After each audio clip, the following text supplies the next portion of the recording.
Queridos alumnos, alumnas, sean bienvenidos a su clase de Pentateuco. Quiero, en primer lugar, a nombre del Seminario Bíblico Argentino de la Iglesia de Dios Séptimo Día, eh, reconocer a cada una de nuestras hermanas, a cada mujer, a cada alumna que pertenece a este seminario. Queremos reconocerles con profunda gratitud al Dios creador de los cielos y de la tierra por la vida de cada una de ustedes. Estoy plenamente convencido de que ninguna mujer necesita reclamar sus derechos ni de igualdad ni de dignidad, porque estos derechos han sido consagrados desde la creación. Dios las hizo a ustedes a imagen y semejanza de Dios. Ustedes reflejan la gloria de Dios y no hay inferioridad en esa gloria. Así que queremos agradecer al Dios y Padre por la vida de cada hermana, cada madre, cada mujer, cada esposa, cada abuela, cada compañera de trabajo, cada alumna, por este hermoso privilegio de ser mujeres. Entiendo que históricamente han sido discriminadas, han sido señaladas y que hasta la fecha el género, ¿no es cierto?, las mantiene en muchos sectores, desgraciadamente, incluso dentro de los ámbitos eclesiales, en un margen de discriminación. Pero forma parte de esta humanidad que necesitamos recrear en Jesucristo, que los valores del reino tienen que volver a resplandecer y que podamos siempre mirarnos como iguales. No, no, nadie es mayor, nadie es menor. Los hombres no tenemos autoridad ni superioridad sobre ustedes. Ambos somos creados a la imagen de Dios. Así es que a nombre del seminario les reconocemos profundamente. Quería mandarles un mensajito, pero qué mejor decírselos de frente, decírselos personalmente. Nos sentimos contentos de saber que la mayor cantidad de nuestra comunidad estudiantil son mujeres. Y la verdad que eso nos llena de orgullo y nos llena de bendición y nos sentimos felices, felices de que estén. Y me bendecirá mucho algún día tener una directora en nuestro seminario, a muchas profesoras dentro de nuestro seminario, ¿no? A muchas predicadoras dentro del seminario. Y eso será porque Dios lo irá guiando. Así que bueno, quise tomar estos minutitos para reconocerles, para mandarles nuestro cariño, nuestro, nuestro amor, ¿no? Por todo lo que ustedes representan. Insisto, no necesitan pedírselo a nadie, no necesitan reclamárselo a nadie. Eso lo tienen por filiación divina, ajá, por derecho de Dios. Así que muchas felicidades. Feliz Día de la Mujer para todas ustedes y que Dios bendiga a las mujeres del mundo, aquellas principalmente que están siendo maltratadas, humilladas, que están siendo asesinadas, que el Dios omnipotente muestre, el príncipe de paz muestre su bondad y su misericordia en medio de este mundo tan lleno de maldad y que a todas nuestras hermanas el Señor las proteja y a nosotros los hombres nos enseña a honrarlas siempre, a cada uno de ustedes como coherederas del reino de la gracia de Dios. Pues muchas felicidades para todas y si en alguna casa algún marido, algún papá, algún hijo hace un asadito, bueno, avísenme y con todo gusto vamos a estar yendo para allá. No me pidan que lleve pollera porque la verdad no me depilé, pero con todo gusto, sería un placer compartir con todas ustedes este hermoso momento. Y que no solo es hoy, ¿eh? Yo tengo claramente en mi mente como director, como pastor, como esposo, como hijo, que todos los días hay que honrarlas y hay que respetarlas, ¿no? Creo que eso es muy valioso. Pues muchas felicidades. Bueno, pues vamos a iniciar, queridos hermanos y queridas hermanas, eh, nuestro devenir reflexivo en esta literatura tan asombrante, tan, yo digo que en muchos casos desafiante. Y me parece que llevar la literatura del Pentateuco a un nivel con mayor profundidad reflexiva, no solo teológica, sino espiritual, hará recuperar eh, el sentido bíblico del mensaje de salvación. Fíjense que si nosotros hacemos un análisis de los temas que los pastores o los predicadores o predicadoras traemos los sábados a la iglesia, pocas veces descansan en esta literatura. Pocas veces, muy contadas veces hablamos sobre el diluvio, muy pocas veces hablamos sobre los relatos de la creación, pocas veces hablamos sobre Abel y Caín o sobre la Torre de Babel o sobre el diluvio. Pocas veces. Damos por sentado que son historias sumamente conocidas, ¿no? Pero que en mi entendimiento, y como lo vamos a ver ahora en clase, muchas de las percepciones que hemos tenido de estos relatos en una perspectiva de del género literario de teología narrativa, nos podemos dar cuenta que los hemos mal interpretado, que los hemos mal abordado. En el peor de los casos, los hemos descuidado y no los hemos sabido aprovechar. Así que bueno, mi deseo es que podamos recuperar este sentido. Yo me incluyo, voy a recuperar algún sermón sobre estos pasajes. Este, y bueno, ojalá y ustedes, si algún día tienen la oportunidad de predicar, traigan a la memoria de sus congregaciones, que los jóvenes no olviden de esta literatura que corresponde a las bases, a la fuente de todo lo que ahora nosotros conocemos. ¿Ok?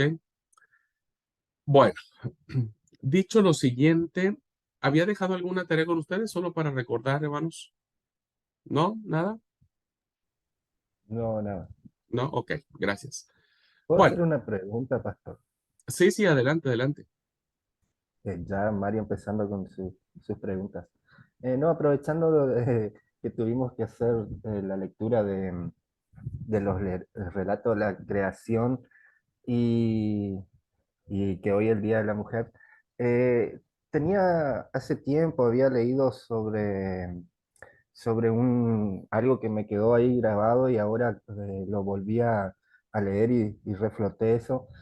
Eh, ¿Qué tiene o cuál es la concepción que se tiene sobre el personaje de Lilith como que fue la primera mujer creada por Dios? ¿Es algo verdadero? ¿Es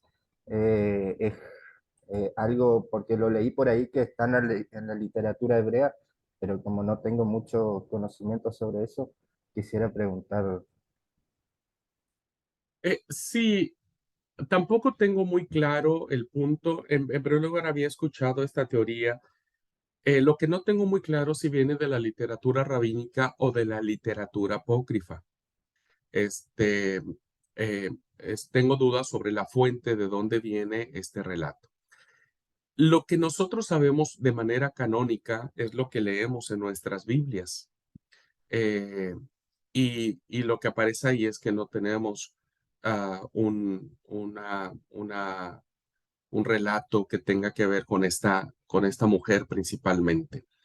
Eh, Siento el sabor de que es más literatura apócrifa, eh, toda vez de que la literatura apócrifa tenía mucho interés para poder personificar a la mujer como un punto de partida importante, ¿no? Este, pero esa historia no, yo también la escuché y estoy tratando de rebobinar mi mente si la pude leer. Este, no corresponde al texto sagrado que nosotros sabemos, ¿no es cierto? Ahora voy a explicar lo del texto bíblico, el canon bíblico que tenemos, ¿no? Pero voy a buscar nuevamente esa historia. Déjame volver a refrescar dónde la leí, ¿no es cierto? Solamente para explicar que toda la literatura extrabíblica, hermanos, toda la literatura extrabíblica eh, es muy abundante, es demasiadamente abundante. nosotros no, a veces nosotros pensamos que lo único que tenemos de la Biblia o de Dios o de la creación o de Enoch o de Abraham o de Daniel o de Jonás o de Moisés es lo que está aquí en nuestra Biblia. Y la verdad que no, hermanos, hay mucha literatura que tiene que ver con estos textos apócrifos, ¿no? La Asunción de Moisés, tenemos el Génesis apócrifo, también tenemos un libro del Génesis apócrifo, tenemos eh, el Testamento de Enoch, estoy tratando de mencionar algunos que se me vienen a la mente, y que ese tipo de literatura refleja las cosmovisiones que existían de otros pensamientos, principalmente de los pueblos paganos, ¿no? Y que en mucha de esa literatura trata de volver a la mujer como el eje del centro de la historia en contraposición a la figura patriarcal, ¿no? A la figura del hombre, porque la gran mayoría de los relatos que encontramos en el Pentateuco está en la figura del hombre, ¿no? Este, pero esa es nuestra lectura, aunque no es tan así. Nosotros siempre hemos leído a Abraham, a Isaac y a Jacob y los hemos considerado como los patriarcas del pueblo de Israel, ¿no? Pero solo porque nosotros no hemos leído, porque estamos clavados en una cosmovisión muy machista, pero en una cosmovisión bíblica tenemos a nuestra madre Sara, o Saraí, sería nuestra madre, ¿no? Nuestra madre Rebeca y nuestra madre, ah, la mamá de José, de Benjamín, ¿cómo era? Eh, Raquel, Raquel. ¿No es cierto? Ellas jugaron un papel fundamental en la cosmovisión de hombres y mujeres. Así que bueno, te dejo la respuesta a la mitad, mi querido Mario. Esa historia pertenece a la literatura, me atrevo hoy a afirmar que es más a la literatura apócrifa. Y solamente quiero volver a leerla un poquitito para ubicarla en la intención que tenía el autor para establecer ese relato.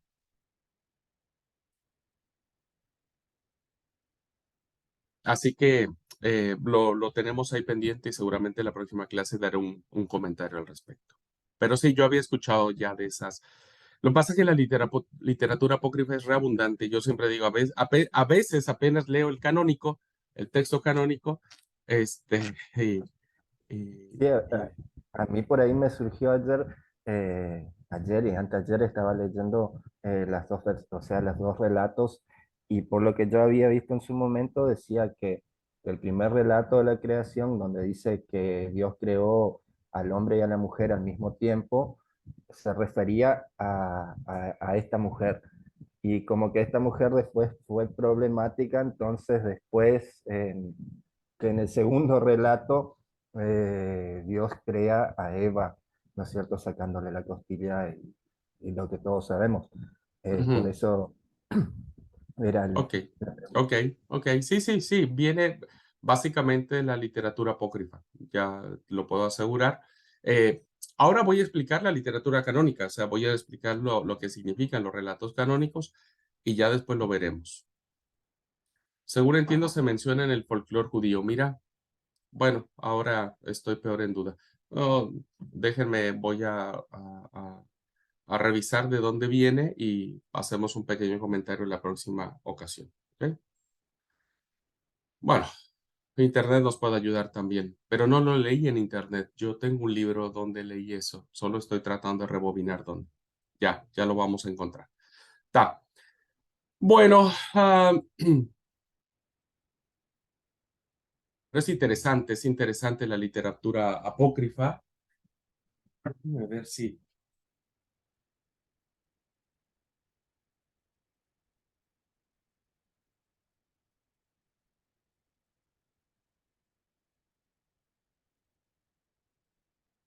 bueno, no voy a perder mucho tiempo tratando de buscar aquí en este libro dónde está, solo para que sepan cuál es la literatura apócrifa que existen de todos estos relatos.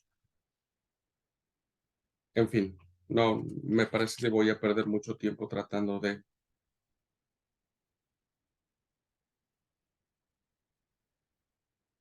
Bueno, lo vamos a dejar para la próxima clase. Muy bien, voy a compartir la pantalla y vamos a continuar con nuestra clase. A un segundo. Eh,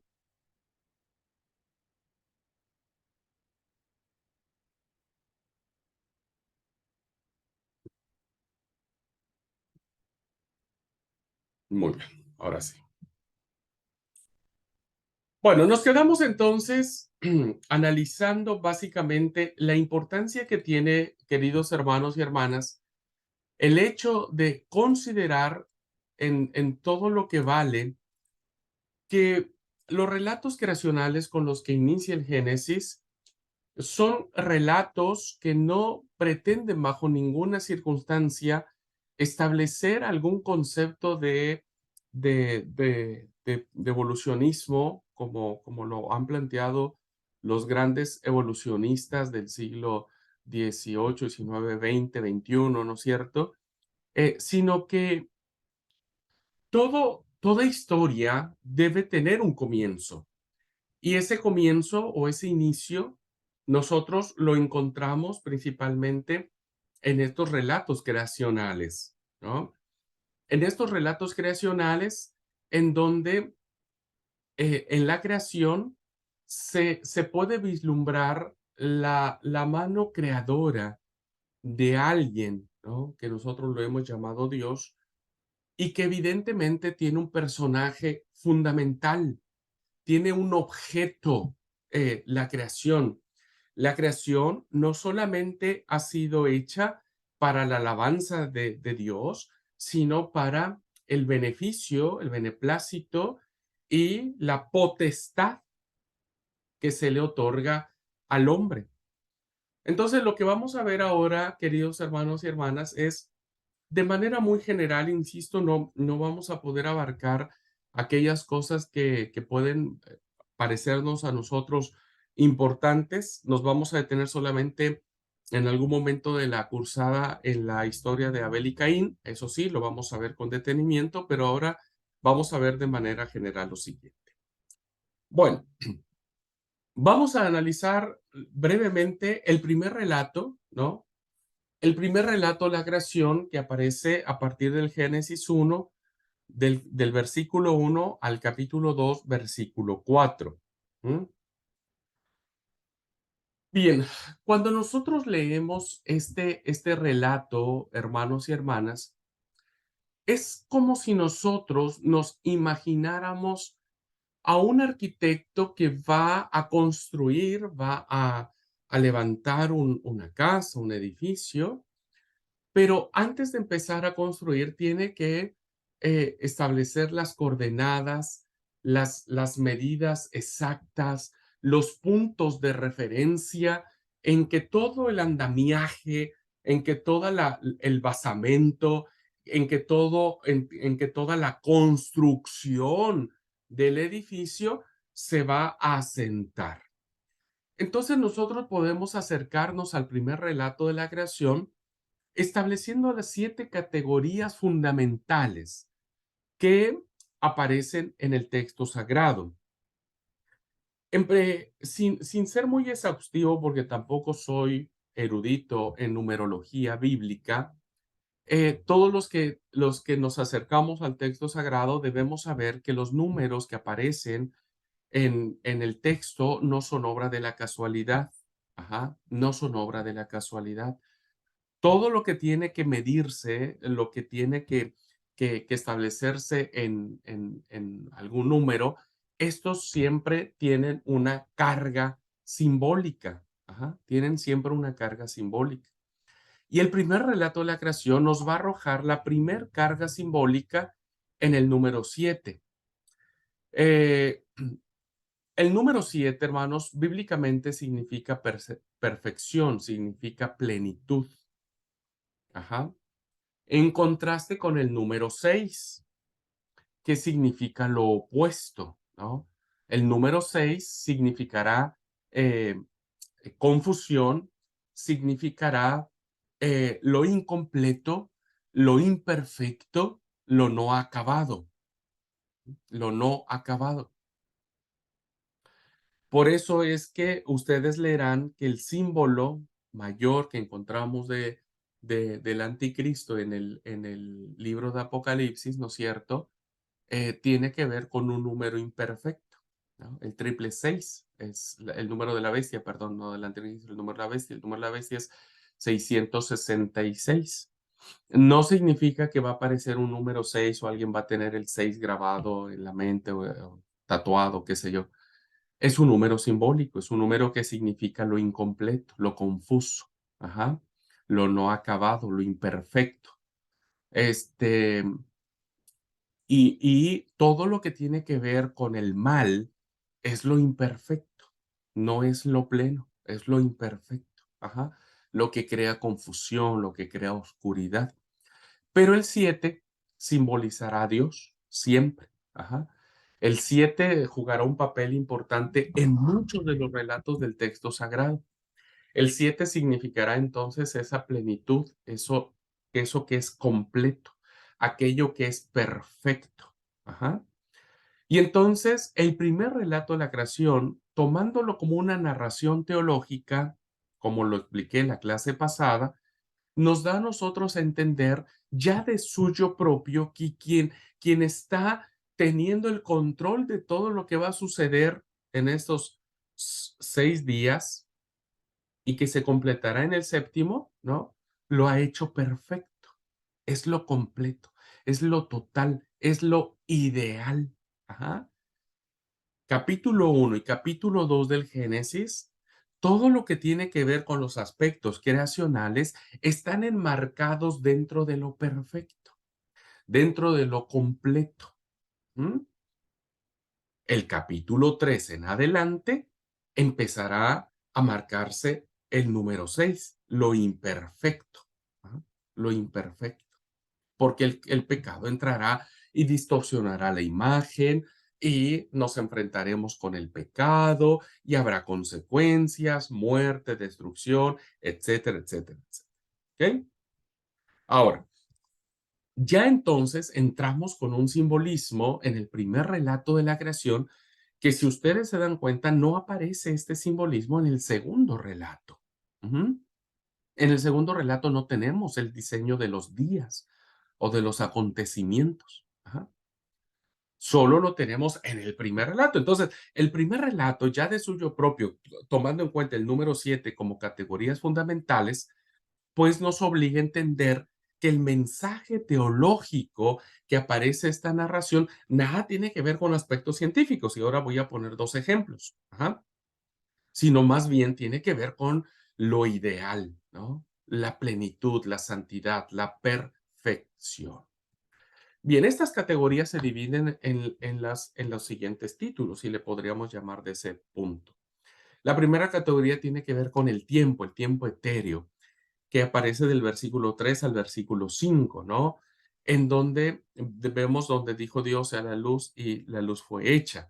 Primera categoría. Segunda categoría la encontramos del versículo 6 al versículo 10 con lo que tiene que ver con el espacio, la expansión de las aguas, la separación de las aguas, de la tierra, la expansión de los cielos, ¿no? Tiene que ver con todo lo que rodea la cosmovisión del escritor sagrado en lo que sus sentidos de la vista le permiten alcanzar. Ve la bóveda celeste y entiende que eso es la, la, la idea del espacio, de lo que rodea aquello que vos ya no alcanzás a mirar ni alcanzás a agarrar o a comprender. Tercera categoría tiene que ver con la vida vegetal. Ujú. Tiene que ver con la vida vegetal, que es en este tercer día que aparece a partir del versículo número 11, se empieza a producir todo lo que es verde, ¿no? Produzca la tierra hierba verde, hierba que dé semilla, árbol que dé fruto. Ya empieza a surgir la vida vegetal. Esta vida vegetal va a representar la primera alimentación del ser humano. El ser humano en esencia no fue hecho carnívoro. Lástima por todo lo que somos argentinos y no comemos muchas verduras, ¿no? O granos. Pero no, el hombre no fue hecho para alimentarse de los animales. La permisión, el permiso que Dios da para el consumo de la carne es después del diluvio. En principio, la dieta de los seres humanos era de hierbas y de frutos, frutos secos, etcétera. Pero eso no quiere decir que este es un argumento que los veganos y los vegetarianos han establecido, principalmente los que son cristianos. Hay muchas denominaciones que establecen como una dieta ¿cómo se llama? La prohibición de las carnes rojas, ¿no? Este, pero bueno, no vamos a discutir al punto porque hay argumentos a favor y en contra. El ser humano necesita la proteína que dan las carnes rojas, ¿no es cierto? Solo que el problema siempre será el exceso. Bien, cierro el paréntesis. Dijo el que quiso justificar el asado que quiere comer a la noche. Bien, pero tercera categoría tiene que ver con la vida vegetal. Cuarta categoría, empiezan a aparecer lo que son los movimientos de los astros, aquellas cosas que desde la antigüedad, queridos hermanos y hermanas, ya capturaban la atención de todos. Las grandes culturas milenarias fueron cautivadas e incluso hicieron objeto de adoración a estos astros celestes, principalmente la luna, las estrellas y, sin duda, el mayor de ellos, el sol. Pero vemos que Dios en este día o en esta coordenada donde Él va a sentar sus bases teológicas, ¿no? De su creación, eh, creará las lumbreras para separar los días de la noche, las estrellas, la lumbrera mayor, la lumbrera menor, etc.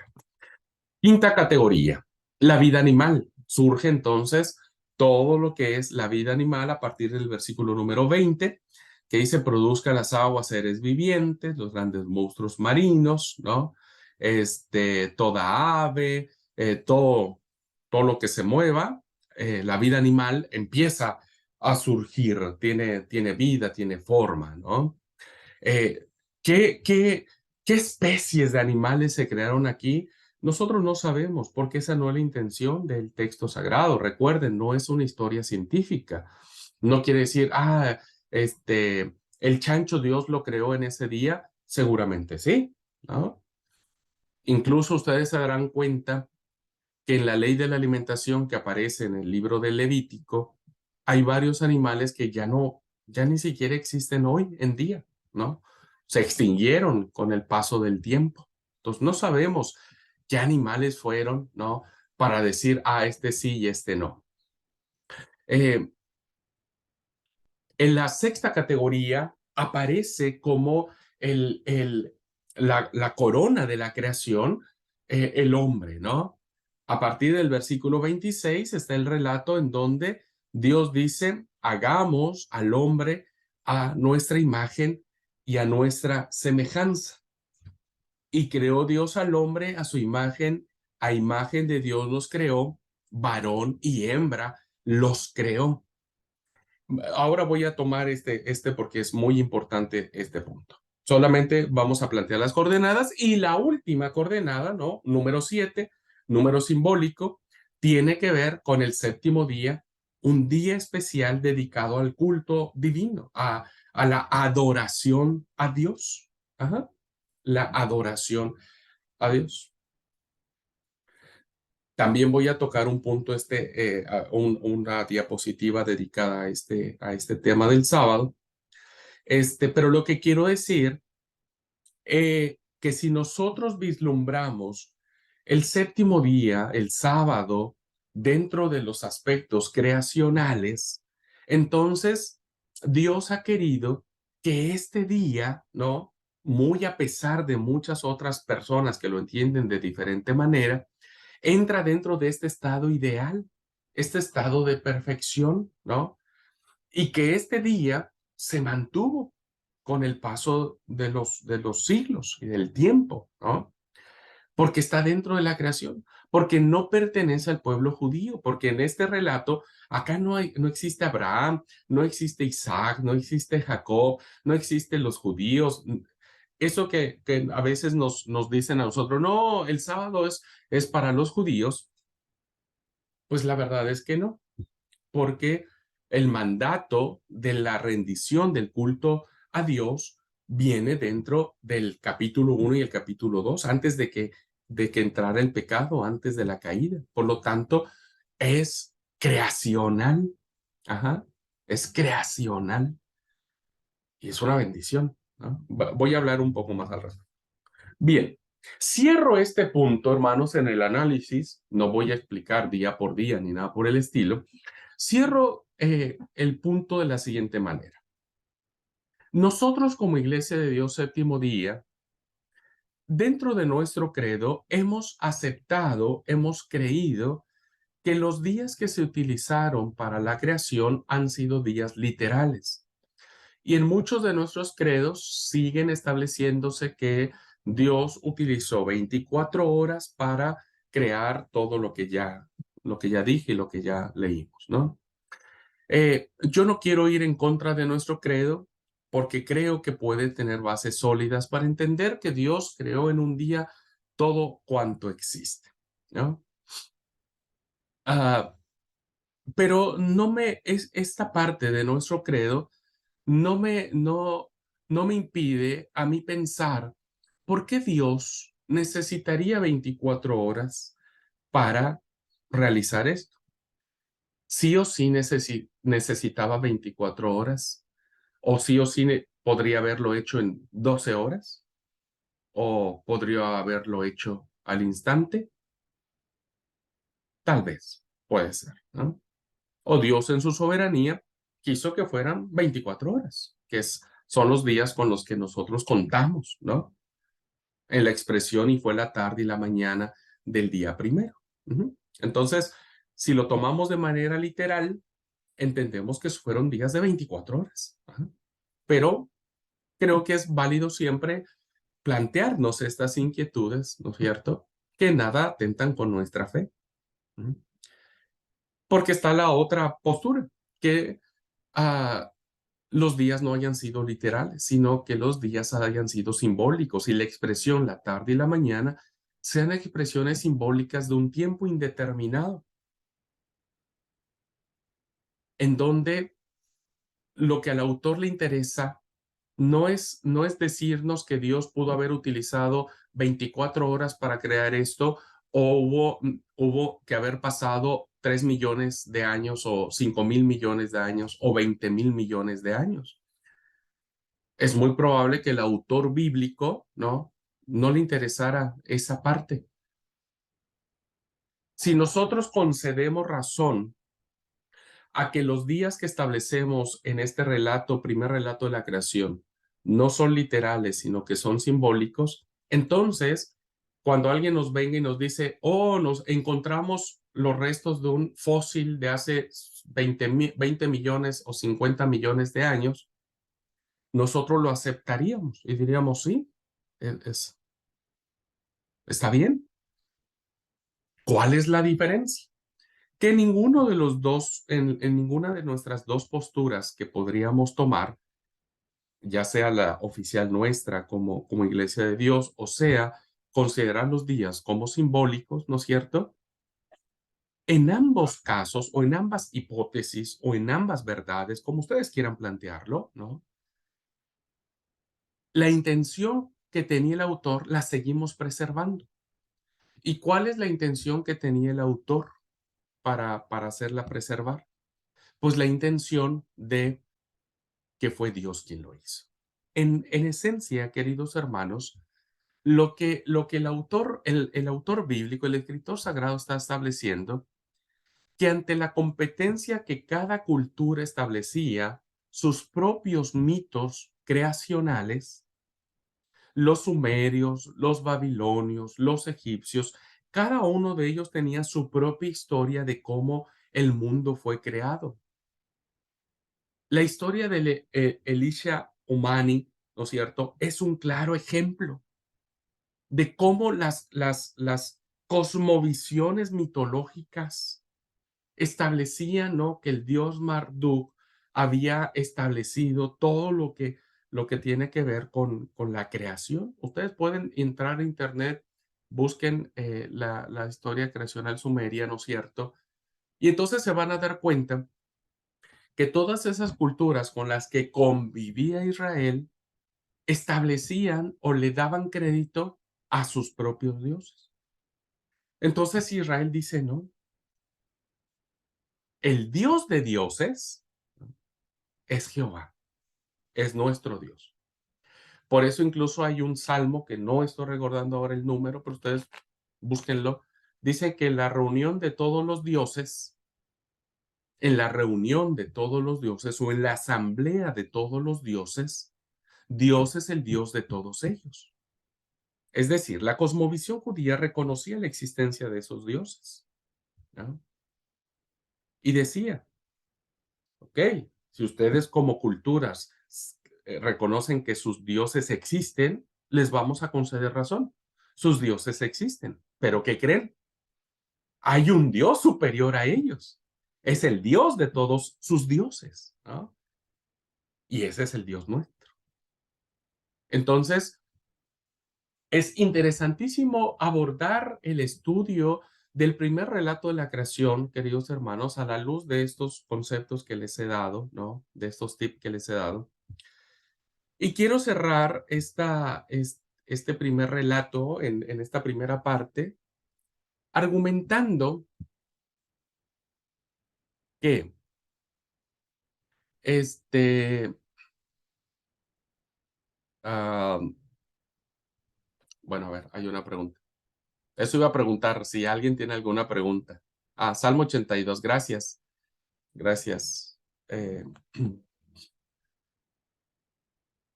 es un salmo interesante, ¿eh? O sea, a veces uno lo lee por leerlo, pero por favor, pregúntele a su profesor de liturgia, ¿no? Sobre este salmo.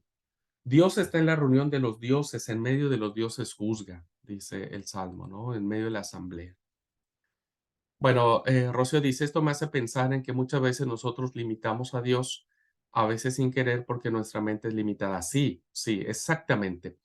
Porque fíjense que nuestros paradigmas o nuestros propios preconceptos son limitados, ¿no? Son limitados. Y entonces, Dios se deja manipular, ¿eh? Usted puede decir, tal vez piensen que estoy diciendo una herejía, pero no, no lo estoy diciendo con mucho temor de Dios, con mucho temor de Dios.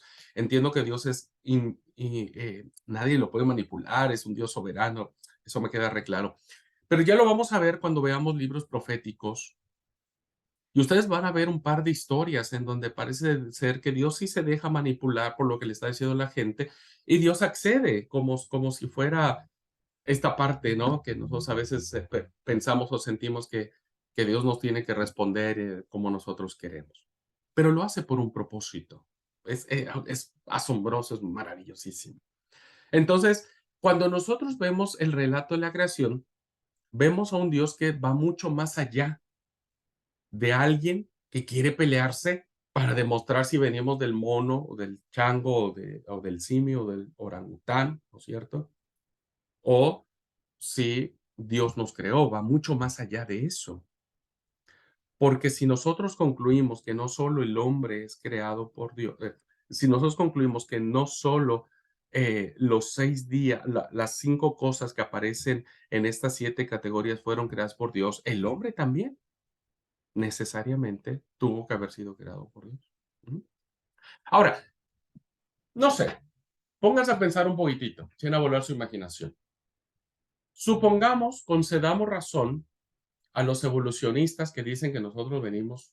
Bueno, algo muy interesante de esta teoría de la evolución es que los evolucionistas consideran o creen que la vida nació del mar, nació del agua. Nosotros somos acuáticos más que del mono. Realmente en eso versa la teoría de la evolución de las especies y que de un microorganismo del mar evolucionó, se mutó, se transformó en otra cosa más grande, luego en otra cosa más grande, más grande. Concedamos razón de que así venimos, ¿no? Concedamos razón. Estoy por un ejemplo. Por favor, es hipotético. Yo sé que no es así. Pero concedamosle razón a los evolucionistas y digan, no, ustedes no, Dios no creó nada, es una mentira. Y demás. Ok, está. Concedamos razón. Si ustedes consideran que nosotros venimos de un proceso evolutivo, nosotros no podríamos venir de la nada, porque la nada no existe. La nada no existe. Esa es una categoría filosófica. La nada es nada. Entonces no podríamos venir de la nada. No podríamos venir de un acto de magia. Ah, ahora que caigo, pongámosle, me voy a ir, o sea, aquí que ofrecen. Me voy a ir un poco más allá. No, no voy a perder el hilo de lo que les estoy diciendo. Alguien nos puede decir, bueno, no, nosotros venimos de la nada. Ok, es como si fuera un acto de magia, ¿no es cierto? Y sí, un acto de magia. Entonces tuvo que haber un mago que hiciera el acto de magia. Y ese mago es Dios. Pero volvamos antes. Supongamos que dice, no, ok, está bien, no nacimos de la nada, pero nacimos de un microorganismo pequeñito, chiquitito que evolucionó. Ok, yo preguntaría, ¿y ese chiquitito microorganismo tuvo que haberlo creado alguien? Porque no vino de la nada. O sea, vuelvo a repetir, nada viene de la nada. La nada es una abstracción, es una subjetividad filosófica. Entonces, ese microorganismo chiquitito, chiquitito, chiquitito, en el que nosotros evolucionamos, tuvo que haberlo creado alguien. Entonces es Dios. Bueno, en esencia, el cristianismo no dice que venimos de la nada. El cristianismo no dice que venimos de un acto de magia. El cristianismo dice que venimos de la mente creadora de Dios en un acto de su palabra. Entonces, ¿cuál es el mensaje que encierra el primer relato de la creación? Un Dios que crea, un Dios, el Dios omnipotente, el Dios de Israel y ahora el Dios del cristianismo, nuestro Dios, fue quien hizo todo, ¿ah? Con el poder de su palabra. Y nos hizo a imagen y semejanza de él. No somos un pequeño microorganismo porque tenemos la dignidad de Dios. Y ahora voy a explicar lo siguiente. Apenas estoy arrancando, hermanos. Apenas estoy arrancando. Muy bien, hasta aquí. ¿Alguna pregunta? ¿Un comentario? ¿Se entendió? Permiso.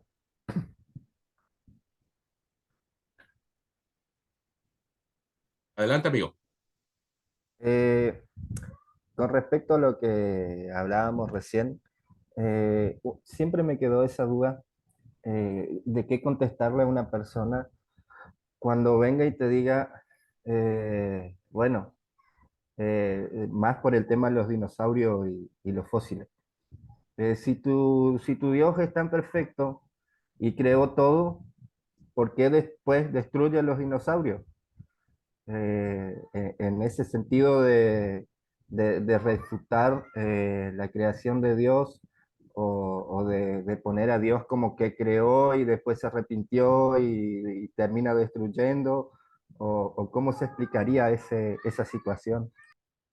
Sí, esto es un punto importante, pero no lo vamos a explicar ahora porque esas acciones, ¿no? Se miran del Génesis 3 en adelante, porque es un acto de la caída, ¿no? Son consecuencias de la caída. Realmente la extinción de los dinosaurios y demás, ¿no? No nos debe extrañar bajo ninguna circunstancia. Pudo que estos se extinguieran por un meteorito, por lo que ustedes gusten y manden, ¿no es cierto? Que terminaron extinguiéndose. Hoy hay un montón de razas, de especies, perdón, de animales que están extintos, que no hubo un meteorito, pero la depredación del hombre y todo lo que nosotros sabemos se ha extinguido. La pregunta es, ¿quién lo ha hecho? ¿Dios? ¿O forma parte de la misma realidad de la humanidad caída? Y que Dios tiene un plan para eso, pero no me voy a adelantar, porque eso es capítulo 3 y apenas voy a la introducción del capítulo 1. Así que en el capítulo 3, cuando veamos las rupturas, ahorita vamos a ver las rupturas, vamos a entender mejor el punto que Mario está diciendo. Ajá. Porque vamos a ver el capítulo de las rupturas. ¿Ya? Muy bien, gracias Mario. Si se me va, acordame, ¿eh? Acordame. Oh, dijiste que ibas a decir. Sí, seguro, yo ya como hincha sigo adelante. Dale, buenísimo. Los demás hermanos, hermanas, me expliqué este punto. El número 7 es fundamental porque es un símbolo teológico, ¿no? Este, no,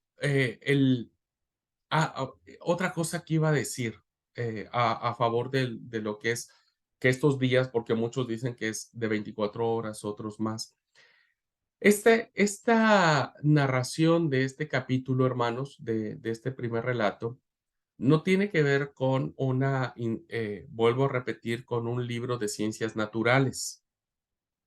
Y dos pequeños ejemplos los muestran. Ven ustedes en la primera categoría que habla acerca del tiempo, ¿no es cierto? Y si ustedes leyeron los relatos en las dos versiones, ustedes se darán cuenta que da una expresión que dice sea la luz y fue la luz. Pero como la luz, nosotros entendida hoy entendemos, hermanos, que la Tierra no tiene luz propia, ¿no? Sino que la Tierra es el reflejo del Sol. El Sol es quien le suministra. La luz es la que nos permite el día y la noche. La luna, consecuentemente, tampoco tiene luz propia, ¿no? ¿Cómo es posible que haya luz en el primer día cuando recién, hasta el cuarto día, ¿no es cierto?, se crea el Sol? No puede ser. Científicamente no se podría considerar de esa manera. Entonces mucha gente por eso nos refuta y nos dice, viste, no es una mentira lo que dice el texto. No, no es una mentira. Simplemente que esa no era la intención del autor sagrado. Él no fue a Harvard a estudiar un doctorado en biología terrestre o en geología o en astronomía, qué sé yo. Es un hombre que tiene una percepción de fe, una religiosidad que está establecida, que está anclada en el Dios verdadero. Entonces, él está dando un mensaje mucho más allá. Es un mensaje profundo, donde la luz va en contraposición de las tinieblas, contraposición de las tinieblas. Dice el versículo 2, la tierra estaba desordenada y vacía y las tinieblas estaban sobre la faz del abismo. Nada puede ponderar a las tinieblas, nada las puede hacer fuente principal de vida. Ajá. No voy a explicar mucho porque si no me Pastor, metería. es verdad, Juanpi. Entonces digamos que esos dos versículos más que nada tienen un fin teológico más que Todo, un fin científico. sí, sí, Juanpi, todo tiene una narrativa teológica, todo. Porque si nosotros lo queremos Viéndolo ver, de ese punto de vista, ¿no? claro, porque si nosotros lo queremos Bien, ver desde un punto de vista científico, pues ya nos complicamos. una vez me había contado, bueno, el pastor Manuel, que tuvo una conversación con una persona que no sé qué estudiaba, si lo que era ciencia, y como que le quiso hablar el pastor de este tema, ¿no? De la evolución y demás. Y el hombre, y de la creación más que nada, y el hombre agarró y le dijo, vamos a hablar, dijo, pero no hablemos con la Biblia, porque y el hombre, el mismo hombre, esta persona que estaba, se ve, estudiaba, decía, eh, pero vamos a hablar, pero sin la Biblia, porque la Biblia tiene un fin de fe, más lo que yo te voy a mostrar, te toca hablar con cosas científicas, decía el hombre. Y Mm, Manuel como quedó diciendo, ah, sí, tenés razón, como diciendo, no podemos hablar de la evolución o de explicar la ciencia con la Biblia, sino sino al revés, tenemos que usar un poco de ciencia y la Biblia tiene un mensaje más de fe y como usted había dicho, de la relación entre Dios y el hombre. Exactamente. A ver, el hecho de que nosotros digamos que esto no es un libro científico, la Biblia, no quiere decir que la Biblia no hable de cosas científicas, ¿no es cierto? No es que no hable de todo lo que sucede en los animales, los árboles, la hierba, etcétera, etcétera. Pero lo que tenemos que tener claro, ¿no es cierto?, es que la Biblia no le tiene que explicar nada, la ciencia no le tiene que explicar nada a la Biblia explica en sí misma usando categorías científicas, ¿no? Porque evidentemente el escritor sagrado está inmerso en medio de categorías científicas. No, el escritor sagrado no está viviendo en Plutón, no está viviendo en otra parte del cosmos, está viviendo en la Tierra, la misma cosmovisión que ustedes y yo tenemos ahora, ¿no es cierto? Pero lo está haciendo desde su propia experiencia de fe. Y entonces cuando nosotros vemos que sea la luz es siempre la contraposición de las tinieblas, que este es un tema favorito de las culturas paganas, de las culturas antiguas. Ajá, de las culturas antiguas. Muchos de sus dioses se movían dentro de las penumbras. El Dios nuestro no se mueve en las penumbras. El Dios nuestro se mueve en la luz. Ajá, en la luz que lo resplandece todo. Por lo tanto, hay una gran diferencia entre los dioses paganos y el Dios verdadero. Los dioses paganos ocultaban sus motivaciones a sus criaturas, las ocultaban porque eran suyas, las reservaban para sí mismos. Eran egoístas, los dioses paganos. Pero el Dios de Israel, el Dios de la Biblia ahora nuestro, no es un Dios que esconde sus motivaciones, todo lo contrario. No lo reserva para sí mismo, sino que lo comparte. No es un Dios con motivaciones ocultas en el relato creacional, sino es un Dios que a la plena luz, la luz que resplandece y que lucha y vence a las tinieblas, estará siempre por encima. Por eso la expresión del versículo 2 donde dice que el Espíritu de Dios se movía por encima de las aguas, del caos, de todo lo que existía. Dios siempre será superior. Ese es el mensaje que el texto bíblico nos quiere transmitir. Ese es el mensaje de salvación que queremos decirle a las personas que no conocen a Dios, que hay un Dios que siempre estará por encima del caos y su luz resplandecerá. Fíjense qué tan teológico, por favor, fíjense ustedes qué tan teológico es esta primera categoría, que lean por favor, ¿qué dice Juan? El Evangelio de Juan,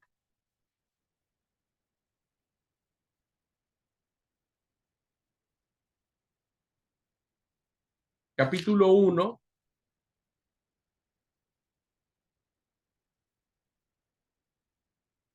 versículos 4 y 5. ¿Alguien me ayuda a leerlo, por favor? Juan, capítulo Dice 1, así, 4 y 5. en él estaba la vida y la vida era la luz de los hombres. La luz en las tinieblas resplandece y las tinieblas no prevalecieron contra ella. Amén. Gracias. ¿De quién está hablando acá? ¿A qué se les figura qué sabor encuentran en estas palabras de Juan? Pues al Tu Génesis. Señor Jesucristo. Del Claro, Génesis, sí. claro. Y entonces ahora es tan teológico el punto, ¿no es cierto?, que se le atribuye esa luz a Cristo. Y así como sucedió en la creación donde había tinieblas y la luz del Dios verdadero resplandeció, lo mismo sucede cuando Cristo viene a la tierra. Ahora Él es la luz de los hombres y la luz siempre prevalecerá contra las tinieblas. ¿Me explico, hermanos? Estamos viendo la profundidad que tiene este relato. Todavía no estoy abordando todo, ¿eh? Estoy solamente metiéndome hasta el punto 5. Estoy moviéndome entre el 1 y el 5. Me falta el 6 y el 7. Pensé que iba a acabar Génesis hoy, pero no sé. Pero a mí me encantaría que quede muy claro eso, hermanos. Si tienen alguna duda, si no quedó claro, por favor, con todo gusto. ¿Se va entendiendo? ¿Sí? Estamos dando bases sólidas de demostrar quién es nuestro Dios, que esa es la intención del autor sagrado. ¿Mm? Es un Dios que lo hace perfecto, 7 categorías, el número 7 es simbólico. ¿Ah? Es un Dios que pudo haber hecho su creación en 24 horas literales de nuestro reloj, o pudo haber permitido pasar mucho tiempo. Eso es lo de menos. Lo importante es que Dios fue quien lo hizo. Es teológico en su apreciación y no científico, porque podemos ver claramente que el punto, la categoría número 1 tiene que ver con situaciones de categorías que existían entre las divinidades paganas. Muy bien. Si no hay ninguna pregunta, hermanos, algún comentario sobre lo que vamos, si se va entendiendo.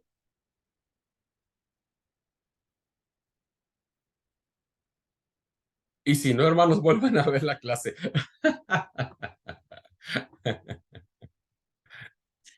Sí, está muy claro y además muy interesante. Muy bien. Entonces, Gracias. avanzamos. Yo no me quiero ir a mi ritmo, hermanos. Yo quiero que vayamos juntos. ¿Ok? Bueno, dicho lo anterior, entonces, ¿qué es la obra cumbre? Vamos a la categoría 6, ¿no? Este relato de la creación del hombre y la mujer, en el primer relato de la creación, que como ustedes saben es un relato diferente al segundo relato en cuanto a la creación del hombre y la mujer. La verdad que en este primer relato es maravillosísimo. Maravillosísimo. Porque en este relato lo que nosotros vamos a mirar, que la corona de la creación, ese es la creación del hombre y la mujer. Antes de que Dios pronunciara las famosas palabras creacionales que aparecen en estas categorías creacionales, antes de que Dios pronunciara la palabra que dijo, y aquí Dios vio que todo era bueno, y era bueno en gran manera, ¿no? Antes de que Dios dijera esas palabras, está ¿cómo es? Forma de coronar. ¿Por qué el relato de la creación en este primer capítulo es diferente al primero? Porque en el primero, hermanos, va en consonancia a lo que el autor bíblico, o va en la misma idea en que el autor bíblico está estableciendo los días y las formas en que Dios usó para crear. ¿De qué echó mano Dios para crear los árboles, los animales, las lumbreras? ¿De qué echó mano Dios? Si alguien me quiere ayudar. ¿De qué echó mano Dios para crear todo? De su voz, su palabra. ¿Te echó mano en qué sentido, profe? ¿Qué fue lo que él usó para crear? Y bien, como dice mi hermana Esther, solo la palabra. No me voy a meter tampoco en eso, porque cuando vayamos al libro de Juan, vayamos la literatura juanina, nos vamos a dar cuenta con qué identifica Juan a Jesús, con la palabra. En el principio era el Logos estaba con Dios y el Logos era Dios. Nosotros lo hemos leído, en el principio era el verbo estaba con Dios y el verbo era Dios. Pero en una traducción diría, la palabra estaba, en el principio la palabra estaba con Dios y era Dios. La palabra, el poder es fundamental en el capítulo 1. Por eso vemos que todo nace a la orden de la voz, a la orden de la palabra. ¿Ah? Dios no tiene que meter las manos, porque Él es poderoso en su voz, en su voluntad. ¿Ah? En su voluntad. Los dioses antiguos, ellos no metieron la mano, ni siquiera hablaron algo. Esta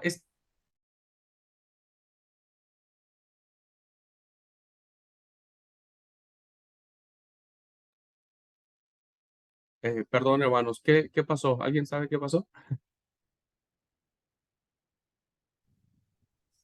Se cortó y vino. Qué raro, che. Me parece que Zoom me está fallando increíblemente porque me sacó. Bueno, ya ni sé en qué iba. Que Dios creó con su palabra y no Ok, necesitó poner las voy, manos. voy a empezar. Ah, creo que está grabando, ¿o no? ¿Viste? Ya no sé si graba o no. Sí, Sí, sí está está grabando. grabando. Sí, está grabando. Bueno, voy a volver a compartir. Bien, ¿qué decía yo? Que cuando nosotros vemos los relatos creacionales nos damos cuenta que Dios, con solo el poder de su palabra, en este relato sumerio donde que se crea el mundo, ¿no es cierto? El Dios Marduk no tiene ninguna parte para la creación del ser humano. Él simplemente va haciendo emanaciones, ¿no? Y dicen que las emanaciones de Dios, hagan de cuenta como no sé, me imagino como unas vaporizaciones, ¿no? Dios lanza de su ser esas emanaciones de su esencia, y entonces esas emanaciones se van haciendo más lejos, más lejos, más lejos, más lejos, más lejos, y la última ya, aquella que ya nada tiene que ver con Dios, la última emanación que Dios hizo, ahí se crea la tierra. Entonces, la tierra, el ser humano, la creación, no tiene nada que ver con el Dios creador, porque ya esa emanación con la que se creó la tierra ya es la última, o sea, ya como que perdió la esencia, ¿viste? Como que ya es como si dijéramos ahora nosotros, somos hijos de Abraham, por ejemplo, el patriarca. Ya sabes, me parece que ya no, ya perdimos el gen desde hace 1000 años. Bueno, así se creó. Entonces, ¿qué es lo que sucede en ese tipo de creaciones? Que ah, el Dios creador nada tiene que ver con su creación. Pero en el primer relato, su palabra tiene poder y es su palabra directamente quien lo hace. No es ninguna emanación, no hay nada de distinto entre Dios y su creación. Dios y su creación son la misma cosa porque nacen de la misma palabra. Y entonces Dios crea a imagen y semejanza suya al hombre y a la mujer. Esa bendita expresión que dice, y creó Dios al hombre a imagen de Dios lo creó, varón y hembra los crea, es una expresión, queridos hermanos, es una expresión de filiación, ajá, de filiación. Es una endiasis, se le conoce. Es una endiasis, es decir, es una filiación, es una conexión filial. Y esa expresión de semejanza, imagen y semejanza suya, indica la relación entre que es semejante, que es igual, que es en conducta, en expresión, en esencia entre el Hijo y el Padre. A veces nosotros hemos malinterpretado este texto. Bueno, voy a acabar este punto de esto y nos vamos al receso. Hemos malinterpretado este texto porque el texto nos hace a nosotros, si lo tomamos de manera literal, nos hace a nosotros pensar que Dios tiene una cabeza, tiene pelo, tiene cejas, tiene boca, tiene nariz, tiene manos, tiene piernas, tiene pies. Porque entonces cuando nosotros decimos Dios nos creó a su imagen y semejanza, entonces pensamos que Dios tiene un cuerpo como el nuestro. No, no, no. Eso no quiere decir el texto. Ajá. Dios no tiene una cabeza, no tiene manos, no tiene pies. Porque si tomamos este texto de manera literal, nos metemos en problemones increíbles, increíbles. ¿No? ¿Tiene poco pelo o tiene mucho? Si se parece a mí, pobre el señor, ya anda quedando calvo. ¿Es gordo, es flaco, es alto, es bajo? ¿Cómo están sus riñones? ¿Cómo están sus arterias? ¿Tiene callos en los pies? ¿Tiene la uña enterrada? No, bajo ninguna circunstancia el escritor sagrado quiere decirnos que el término imagen y semejanza suya tiene que ver con aspectos antropológicos. No son sí, es antropológico, pero es antropométrico, se le llama. Es decir, que tiene que ver con los rasgos nuestros, con nuestra no me salen esas palabritas, que tienen que ver con nuestro cuerpo. ¿Mm? Forma del cuerpo, antro es lo que significa. ¿Qué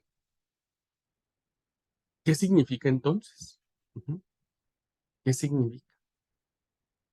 Bueno, la expresión que fuimos creados a su imagen y semejanza es entendida en términos filiales. Ahora nosotros, ¿no? Debe entenderse en un sentido teológico, porque ahora nosotros, en la creación, cuando Dios crea con su palabra al hombre y la mujer, los hace entrar en esta relación filial entre padre e hijo. ¿Mm? Y entonces tenemos la voluntad de Dios, la mente de Dios, las fuerzas de Dios, su acción creadora, ¿no? Y por eso Dios es capaz de decirle al hombre que señoree, que sojuzgue, ¿no? Que fructifique, que multiplique acciones de señorío que le pertenecen a Dios. Ujú. Que le pertenecen a Dios. Son acciones de dominio, de autoridad. Este es un relato en donde al hombre se le concede la misma autoridad de Dios porque tiene la semejanza de Dios en esta relación filial, ujú, en esta relación divina. ¿Me explico, hermanos? ¿Se entiende la expresión? Por lo tanto, ¿qué significa esta expresión? ¿No?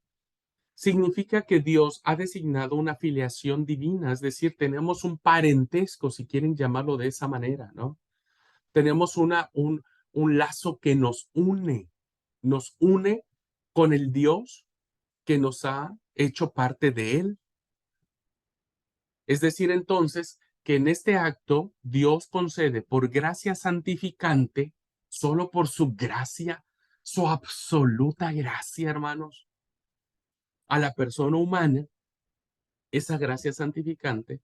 Y fíjense lo que dice en la diapositiva, calificando de este modo su ser y su obra en el terreno ético, social y religioso. Entonces el hombre se comporta como Dios.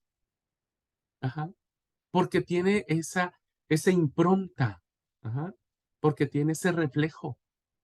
Porque tiene esa gracia santificante. Entonces, en todo lo que el hombre va a hacer en sus sentidos, en sus decisiones éticas, sociales y religiosas, van a nacer de esta filiación, de este compromiso filial divino que ahora tiene el hombre con Dios o Dios con el hombre, porque el que la otorga no es el hombre a Dios, sino Dios al hombre. Ajá. Y algo que me impacta mucho de esta obra es por lo que la persona humana, el hombre y la mujer, se convierten en interlocutores cualificados para dialogar con Dios. Ahora somos los únicos que podemos hablar con Dios porque tenemos su esencia. Ajá. ¿Se entiende, hermanos? ¿Me doy a entender? Este relato trata de establecer la importancia que tiene que el hombre y la mujer entren en esta relación con Dios, porque eso será lo que les permitirá tener acceso al Padre. Y seremos los únicos, no los animales, no las lumbreras, no los árboles, no nada de eso, solamente el hombre que tiene este derecho divino de lazo de unión con Dios. Y entonces el hombre ahora puede sentirse calificado y cualificado, es decir, tiene la cualidad de hablar con Dios. Ujú. Muy bien. ¿Preguntas, hermanos? Voy a dejar aquí un poco la clase para irnos al receso. Pregunto, ¿hay preguntas? ¿Se entiende? ¿Se puede vislumbrar la majestuosidad e importancia teológica que tiene esta expresión? Por eso es que el hombre y la mujer son cualificados. No hay categorías en este relato.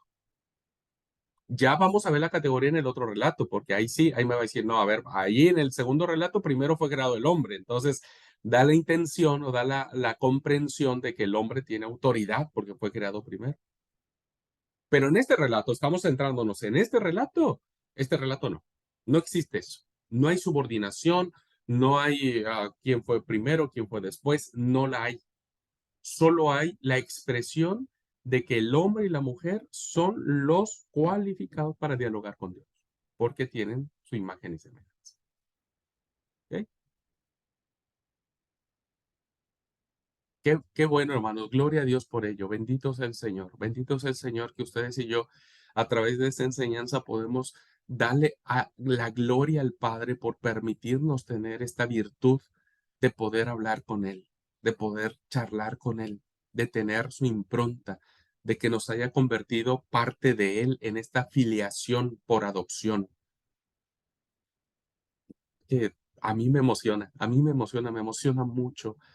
Y de verdad le reagradezco a Dios que me esté permitiendo ser parte de Él, ¿no? De Él. Muy bien. Si no hay preguntas, hermanos, si no hay comentarios, vámonos al receso y vamos a regresar con la séptima categoría que tiene que ver con el día de reposo. Y después vamos a analizar el segundo relato de la creación. ¿Ah? Bueno, vamos a tomar 10 minutitos de receso y volvemos.